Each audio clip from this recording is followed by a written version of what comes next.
Hello बच्चों, good morning. चलिए आज वर्गेट के लिए प्रश्नावली 9.1 का कुछ प्रश्न बाकी रह गया था, आज हम उसको पूरा करेंगे। बच्चे, हम जब ये 9.1 को शुरू किए थे उसमें आप लोगों को 1 से लेकर 3 तक हम बता चुके थे। अभी आज चौथा नंबर सवाल से शुरू करना है। ध्यान दीजिएगा बच्चे, यहाँ पर चौथा नंबर सवाल दिया है। यदि किसी त्रिभुज की भुजाएं x+1, x+2 एवं x+3 है तो इसकी परिमिति क्या होगी। त्रिभुज की 3 भुजाएं हैं और 3 भुजाएं में इसमें पहली भुजा दिया है। पहली भुजा मान लेना है अपने से, कोई भी पहली भुजा। ये पहली भुजा हो गई। ये दूसरी भुजा कितनी है, x+2 है। और तीसरी भुजा बराबर x+3 है। इसकी परिमिति ज्ञात करना है तो आप इसकी परिमिति ज्ञात कर दीजिए। दूसरी तो त्रिभुज की परिमिति बराबर कितना क्या होता है बताइए आप लोग। त्रिभुज की परिमिति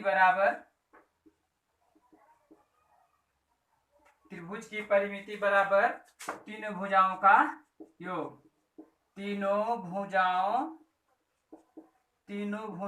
का योग लिख देंगे। अब तीनों भुजा, पहली भुजा है x+1 प्लस x+2 और x+3 जोड़ देंगे, कितना होगा 1 2 3। ये 3x हो गए और 1 2 3 3 3 6। ठीक है, ये आपका आंसर हो गया। ऐसे भी इसको लिख सकते हैं आप लोग, दोनों में से कोई भी लिख देंगे वो सही होगा आंसर। नोट कर लीजिए इसको।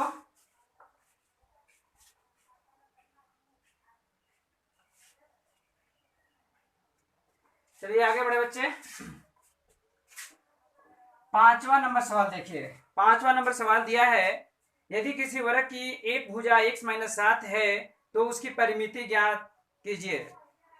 वर्ग की एक भुजा दिया हुआ है, ये त्रिभुज था ना। बना लीजिएगा आप लोग फिगर इसका। मान लीजिए x+1 ये है, x+2 ये है और x+3 इसको रख लीजिए। 5वां में वर्ग की बात किया है। वर्ग में सभी भुजाएं आपस में बराबर होती है और x-7 ये है तो x-7 ये भी होगा, x-7 ये भी होगा, x-7 ये भी होगा। इस सबके सब साथी होंगे क्योंकि वर्ग की प्रत्येक भुजा आपस में बराबर होती है। तो वर्ग का परिमाप ज्ञात कर दीजिए। वर्ग का परिमाप या परिमिति वर्ग का परिमिति बराबर होता है 4 गुणा भुजा या चारों भुजाओं का योग। ये भी हो सकता है, नहीं तो 4 गुना भुजा भी होता है। तो 4 गुना भुजा का मान दिया है x-7, ये x-7। तो आप इसको मल्टीप्लाई कर दीजिए, 4x - 7 × 28, ये आंसर हो गया। चलिए नोट कीजिए बच्चे।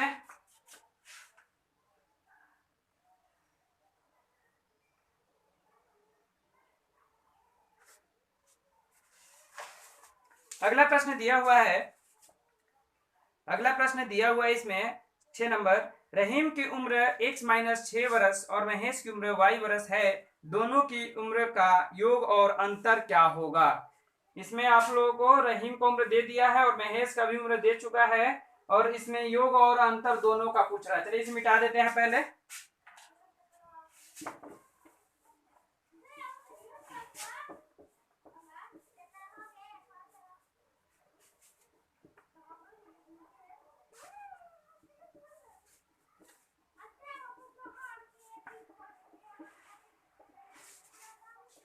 चलिए देखिए क्वेश्चन नंबर 6।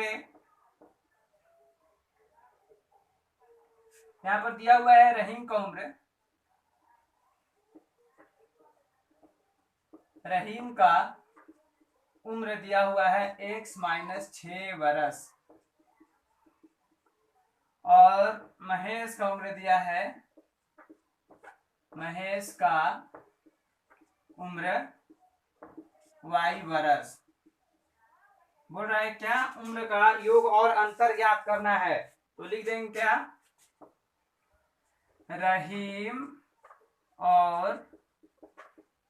रहीम और महेश के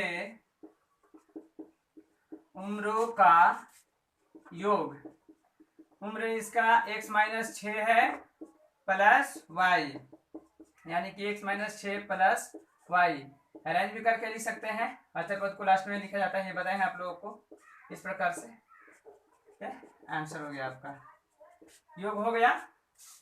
अंतर के लिए बोला है, बस वहां पर जहां पर प्लस है वहां पर माइनस देंगे, दोनों का वो अंतर होगा। ये देखिए बच्चे, लिख देंगे इसको भी वैसे ही, रहीम और महेश के उम्रों का अंतर बराबर x-6 माइनस y। तो हो जाएगा x-6 माइनस y। इस प्रकार से भी लिख सकते हैं, x-y-6, ये अंतर हो गया, ये दोनों आंसर हो गए। ओके बच्चों, आगे बढ़ा जाए। चलिए इसे पहले मिटा देते हैं, नोट कर लीजिए इसको।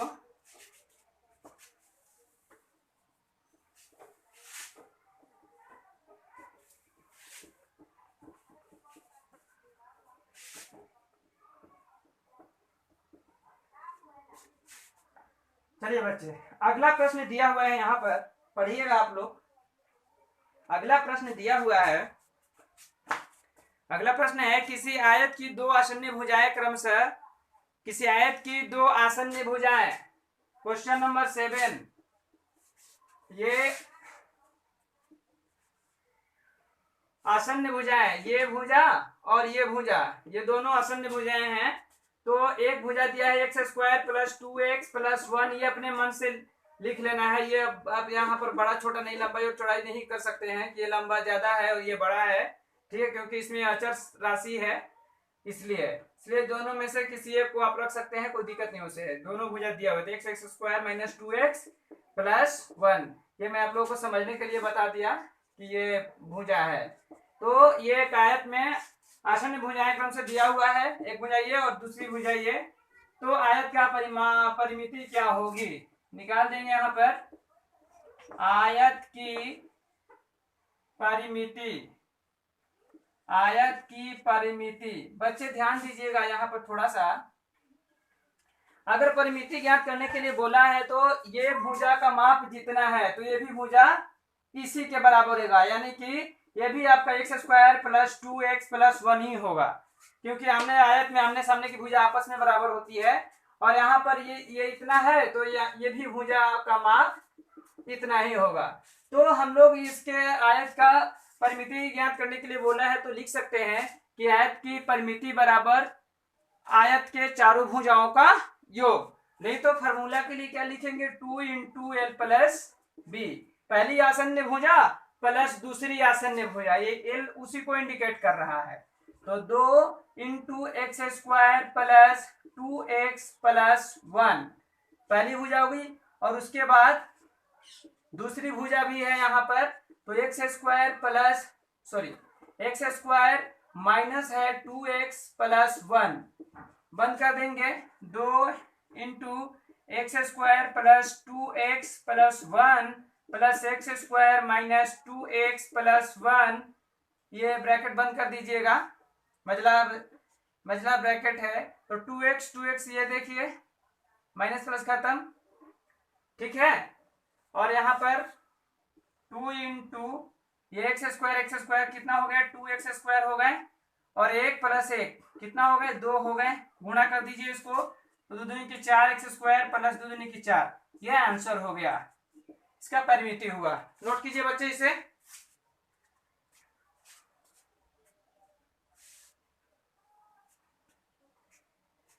चलिए अगला प्रश्न देख लीजिएगा। अगला प्रश्न दिया हुआ है, किसी त्रिभुज की दो भुजाएं क्रमशः किसी त्रिभुज की दो भुजाएं क्रमशः एक्स स्क्वायर और वाई स्क्वायर है, यदि परिमिति इतना दिया हुआ हो x square plus y square plus z square हो तो त्रिभुज की तीसरी भुजा ज्ञात कीजिए। तो बच्चे ध्यान दीजिएगा, त्रिभुज की तीसरी भुजा बराबर होता है त्रिभुज की परिमिति माइनस दो भुजाओं का योग। चलिए इसे मिटा देते हैं, उसके बाद हल करते हैं।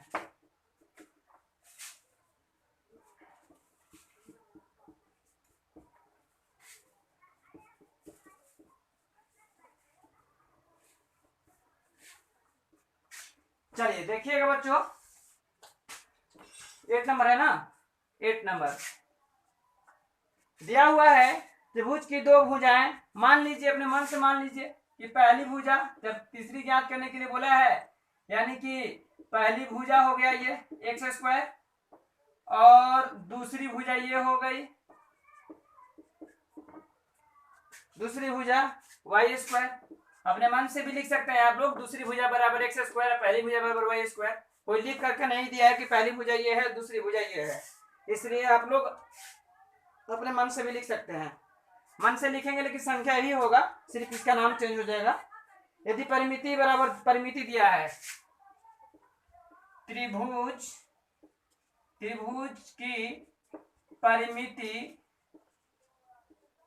की परिमिति बराबर दिया हुआ है x square plus y square plus z square. X square plus y square plus z square दिया है यहाँ पर। अब क्या ज्ञात करना है आपको? त्रिभुज की तीसरी भुजा। तो लिखेंगे त्रिभुज की तीसरी भुजा बराबर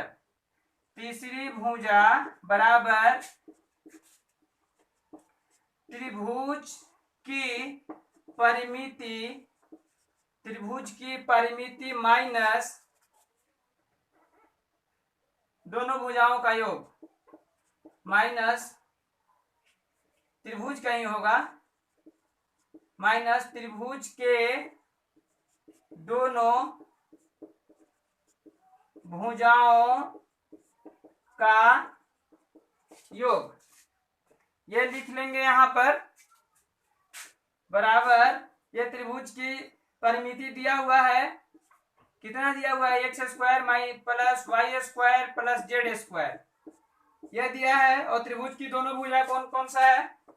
एक्स स्क्वायर है प्लस वाई स्क्वायर, दोनों का योग बोला है, जोड़ देंगे तो x square plus y square plus z square, minus का चिन्ह है तो माइनस हो जाएगा x square, minus plus minus y square. बताए हैं आप लोगों को, अगर माइनस का चिन्ह रहता है और ब्रैकेट यहाँ पर रहेगा तो अब अंदर ब्रैकेट के सभी चिन्ह बदल जाएंगे, प्लस होगा तो माइनस होगा और माइनस रहेगा तो प्लस हो जाएगा। तो देखिए यहाँ पर भी प्लस है तो माइनस हो गया और यहाँ पर भी प्लस है तो माइनस हो गया। तो एक्स स्क्वायर और एक्स स्क्वायर खत्म हो गई है। अब देखिए ये वाई स्क्वायर और वाई स्क्वायर ये भी खत्म हो गया, बच गया क्या? Z square. यह तीसरी भुजा हो गई। इस प्रकार से प्रश्नों को हल करेंगे। तो नोट कीजिए इसको।